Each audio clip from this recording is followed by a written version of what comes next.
other's fourth. Life is good, Jack. I hope it lasts forever.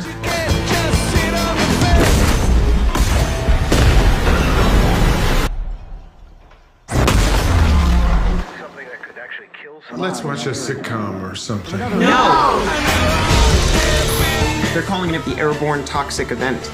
We won't come this way. Will we have to leave our home? Of course not. How do you know? I just know. Okay, what if it's dangerous? Evacuate all places of residence.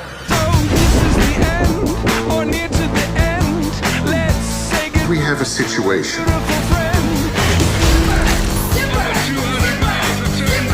All we have to do is stay out of the way. They're passing us, Dad. Technically, that's illegal.